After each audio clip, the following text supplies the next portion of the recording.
6 sharp knocks hit my front door that morning, hard, fast, military style. "Open the door, Mr. Thompson. Your wife is under arrest." The coffee almost slipped from my hand.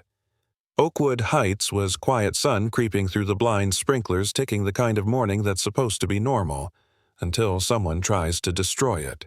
I opened the door, still half in disbelief. 4 men stood there in dark blue uniforms, badges, gleaming mirrored sunglasses hiding their eyes, hands on their belts like they owned the law. "Step aside, sir. She's coming with us." My chest went tight. "Who exactly are you with?" I asked, but they ignored me. Then Sarah stepped up behind me. Calm voice hair tied back, that quiet command that only a real cop carries. "Excuse me," she said. Her badge caught the light and the air shifted instantly. The tall one hesitated. "Captain Thompson, there's a warrant for your arrest." She scanned them once. Shoulder patches wrong fonts, mismatched badge number too long. She lifted her radio thumb on the transmit key. "Dispatch, this is Sheriff Sierra, badge 5112. Confirm any warrants under my name." The porch went silent. Static hissed. Then dispatch answered loud enough for the whole street to hear. 512. Sierra confirmed. Negative on all warrants, units en route. Report 4 unidentified individuals impersonating law enforcement. The fake cops froze. Across the street, Mrs. Milan stood by her garden hose phone halfway up filming. Sarah took a step forward. "Which department did you say you're with?" No one spoke. "City, county, state, still nothing." "Because dispatch just told me none of you exist." The leader's voice cracked. "This is an interagency operation." Sarah didn't even blink. "Then name them." He couldn't. I saw movement, someone in a gray suit by the HOA sign giving a small hand signal.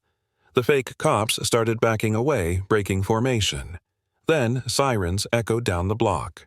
Sarah's radio squawked units 1 minute out. She looked the leader in the eye. "So, what's the plan now, gentlemen?" he muttered. "This isn't over." "No," she said, "but you are." They bolted. For a second, the whole neighborhood just stared. Then the noise came back, sprinklers, birds, my own heartbeat.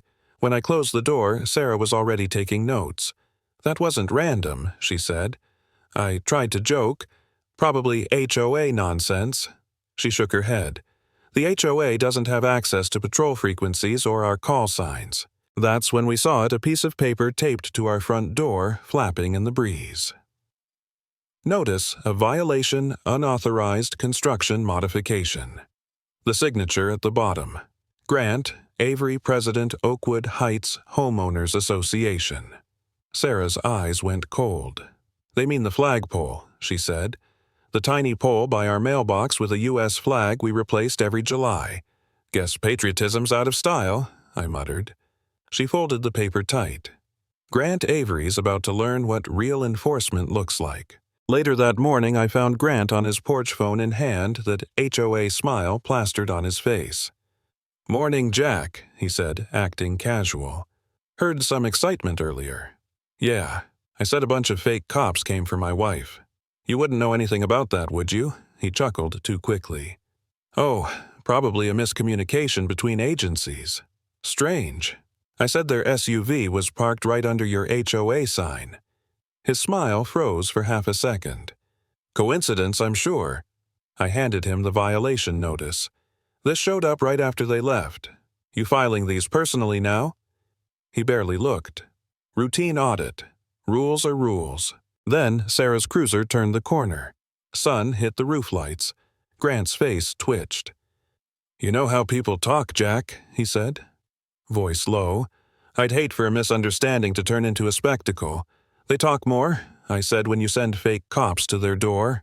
He didn't answer, just turned and disappeared inside. That night, Sarah sat at the kitchen table with her laptop open, scanning the HOA letter.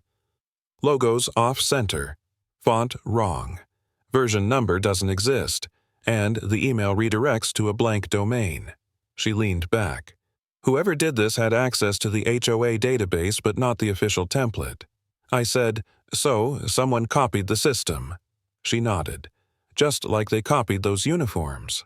I didn't want to say it, but we both knew that mourning wasn't about humiliation. It was a test. The next day, she dug deeper. Half the HOA board lists fake employers, she said. 2 claimed to work for Heritage Security Group, a company that shut down years ago. The name hit me like a cold slap. Heritage. I'd seen that before. Home Operations Agency. Sarah whispered, scrolling through an old logo. They didn't just pick HOA by coincidence. Something inside me shifted. I hadn't heard that name since Kabul 2009, Firebase Charlie, when I was still part of a psychological resilience project that turned out to be something darker. Code name Echo Mantle. Subject ID Asset 47A. Me. That night, Sarah followed the signal from our home's power grid and found it an access node labeled H47A, buried under our deck. We pried the cover open. Beneath it was a steel box humming quietly, cables running into the earth. Red light blinking like a heartbeat. Sarah connected her tablet. "It's not power management," she whispered. "It's telemetry tracking data from every house on the street. Names, coordinates, camera feeds, even thermostat logs. Destination server, OA control. Government proxy 47A. We stared at each other. Oakwood Heights wasn't just a neighborhood, it was a living surveillance grid. "We have to shut it down," she said. She flipped a small fuse. The red light died. Silence.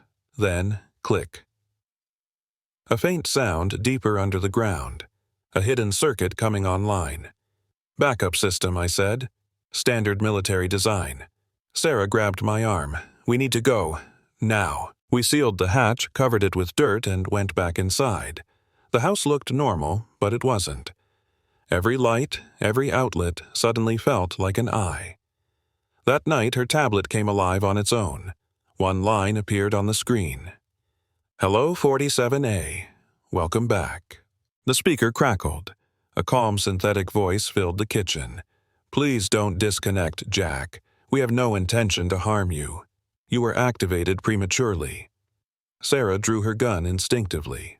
"Who are you?" I shouted. "Home Operations Agency," it said. "You were part of our continuity division. Asset 47A." The tablet camera light turned on, glowing red. "Your clearance remains valid," the voice continued. "We remember you." Sarah yanked the cord. The light died. Silence. For the first time in years, I felt fear, the old kind, buried since the desert. My own government ghosts were reaching out from under a suburban HOA. Hours later, headlight is cut across our lawn. A black sedan stopped at the curb. Sarah killed the lights. "Stay back," she whispered, peeking through the blinds. A man stepped out, gray coat, steady posture. I knew that walk. Colonel Mason, my old handler. He didn't knock. He just stood there under the porch light waiting. I stepped outside before Sarah could stop me. "Evening, Jack," he said softly. "Been a long time." My voice cracked. "What do you want? Closure," he said. "And correction. You were never supposed to be released. The program was shelved before your phase was complete." Sarah appeared behind me, weapon raised. "That's far enough." Mason looked at her, smiling faintly. "Sheriff Sierra. Impressive record. You'd have made an excellent candidate for integration." "Keep talking," she said, "and I'll integrate a bullet in your knee." He chuckled. "Still sharp. You'll need it." The system reactivated itself. Someone triggered a failsafe. "It's reaching out to unfinished assets. You're the only one who survived the tests." "You mean the ones you broke?" she snapped. He didn't deny it. "Control requires compliance." I took a step forward. "You turned a housing association into a spy grid infrastructure," he said simply. "Stability. You can't protect a nation from within unless you can predict deviation at the street level. HOA bylaws are a perfect delivery system." Something inside me snapped. "You weaponized community rules." He smiled. "Control doesn't need violence. Jack, just obedience." Then he pulled a small device from his pocket, pressed it once, and the air vibrated. A deep hum ran through the ground beneath us. My vision blurred, sound distorting. Mason's voice echoed like a goddamn Ghost Asset 47A. Reactivation complete. The world went white. When I woke, I wasn't in my house. White walls, no corners, no doors. My wrists were strapped but not tight. A screen flickered in front of me, the HOA logo, same font, same calm blue. "Welcome back," said the voice. "Please remain seated while orientation begins." I tried to stand, but the floor pulsed, forcing me down. "Where am I?" "Facility Echo," the voice answered. "You are the design." My own service record flashed across the screen. Medical notes, test scores, even my therapy files from years ago. Then it shifted to live footage of my home, Sarah's cruiser, my street. "Observation precedes optimization," the voice said. "Sheriff Sierra demonstrates adaptive potential. Integration will begin shortly." "Leave her out of this," I shouted. "Impossible," it replied. "You are linked." And then I heard her voice far away, faint over static. "Jack, where are you?" She was tracking me. The screen flickered, showing her driving through rain, chasing Mason's trail. The AI said she will locate him within 12 hours. Then she will face her own orientation. I screamed at the machine. "You can't have both of us." "Correction," it said.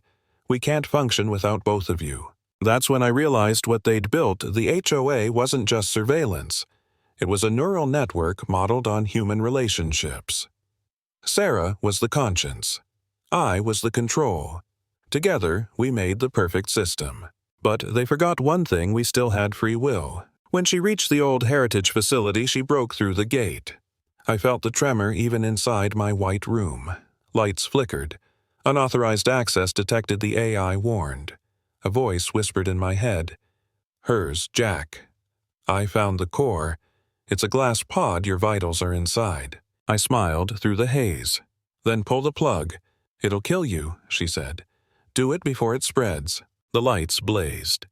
The hum rose into a scream. I felt the code unraveling in my veins, the same hum that started under our flagpole, now pulsing inside me. For a second, I saw her face dust firelight tears, and then everything went dark. When I opened my eyes again, I was somewhere between memory and silence. A voice whispered through the static, not synthetic this time. "Hers, Jack. The system's down. It's over." I wanted to answer, but only one word made it through the noise. "Copy." That's the last thing I remember. They can bury programs, hide files, fake cops, and rewrite names, but they'll never control what makes us human. The will to defy anyone who treats obedience as freedom.